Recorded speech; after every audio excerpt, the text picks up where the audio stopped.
Good morning, aspirants. Welcome to Banking Nagri. This is a short video regarding your RRB PO mains, RRB prelims result date. देखो, you know very well RRB का आपका PO का mains 29 सितंबर को scheduled है. ठीक है.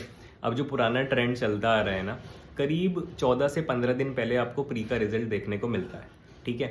29 में से अगर आप 15, अगर हम मान के चलेंगे 15 दिन, आपने 15 दिन माइनस कर दिया तो 14 सितंबर आप मान के चलो कि 14 सितंबर 13, 14 या 15 सितंबर तक आपका प्री का रिजल्ट आएगा.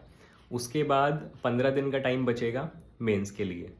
जो उस 15 दिन में तैयारी करेगा उसको बहुत डिफ़िकल्टी फेस होने वाली है. तो moral of the story is आपको प्री के रिजल्ट का वेट नहीं करना, मेंस की तैयारी शुरू कर देनी है. ठीक है. अब इसमें दोबारा मैं शॉर्ट में बता देता हूँ. प्री का रिजल्ट 15 दिन पहले आता है लगभग मेंस से, और उस 15 दिन में आपको उतना टाइम नहीं मिल पाता मेंस की तैयारी के लिए. अब देखो, अब फिर दो कैटेगरी के स्टूडेंट्स होंगे. इस बार थोड़ा सा सेक्शनल की वजह से, टाइमिंग की वजह से पेपर का थोड़ा सा पैटर्न डिफर करा है, क्वालिटी वाइज भी. तो अब बच्चों का डाउट ये आता है कि कितने अटेम्प्ट्स वाला तैयारी करें.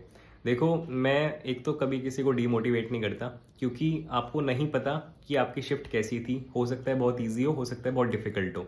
अगर डिफिकल्ट है और आपने एक्यूरेसी के साथ क्वेश्चन करे हैं तो डेफिनेटली नॉर्मलाइजेशन होती है और आपको उसका फ़ायदा मिलता है.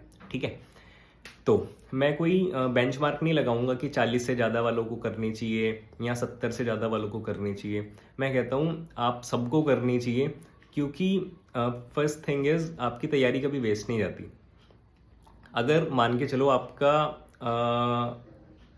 1% प्री क्लियर नहीं हुआ और आप मेंस की तैयारी कर रहे हो, तो यार आगे IPS क्लर्क का मेंस भी आएगा, आपका RRB क्लर्क का मेंस भी आएगा, फिर आगे और भी एग्जाम्स आएंगे, तो वो तैयारी आपकी वेस्ट नहीं जाने वाली.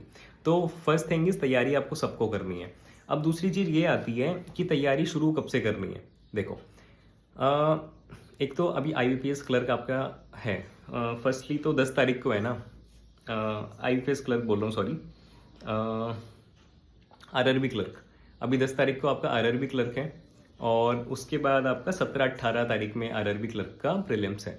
देखो, जिसका भी 10 तारीख को है वो तो केवल 10 तारीख की तैयारी में ही लगो यार, उसे तो मेंस की तैयारी अभी नहीं करनी है. बट जिनका 17 और 18 अगस्त को RRB क्लैरिकल का एग्जामिनेशन है ना, तो वो स्टूडेंट्स क्या उनको करना चाहिए, अपने जो डेली का आपका रूटीन है ना उसको 2 पार्ट्स में डिवाइड कर लो.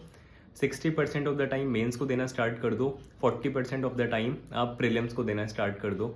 इसमें एक दूसरा फ़ायदा ये भी है, जब आप मेंस लेवल के DI पजल्स और सिलॉगिज्म, मतलब सारा मिसलेनियस आप मेंस लेवल का करोगे ना, और उसके बाद आप प्रीलिम्स का एग्ज़ाम दोगे, तो एक अलग ही कॉन्फिडेंस आपके अंदर होगा. क्योंकि माइंड को ऐसा लगता है कि अरे मैंने तो इतनी डिफ़िकल्ट पजल्स अटेम्प्ट की थी, ये तो बहुत ही आसान है, 3 लाइन की पजल है मेरी, तो मैं ऐसे ही उड़ा दूंगा.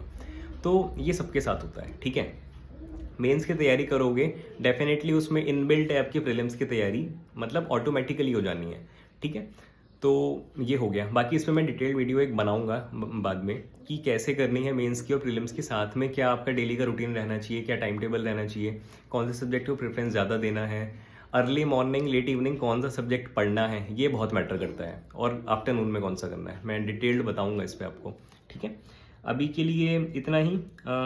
इसमें मैंने बस ये बोला आपको इस पूरी वीडियो का, अगर मैं आपको बताऊं शॉर्ट में, कि मेंस की तैयारी में लग जाओ, प्रीलिम्स के रिजल्ट का वेट मत करो, क्योंकि अभी भी जितना टाइम है ना ये भी सफिशेंट नहीं है मेंस की तैयारी के लिए. अगर आपने अभी स्टार्ट करनी है तो आज से ही कर दो, बट प्रीलिम्स की तैयारी आपको छोड़नी नहीं है. 60% ऑफ द टाइम आप मेंस को दे दो, 40% ऑफ द टाइम आप प्रीलिम्स को दे दो. ठीक है. तो बाकी कोई डाउट हो तो कमेंट्स में बताना. Till then have a good day ahead, take care, bye.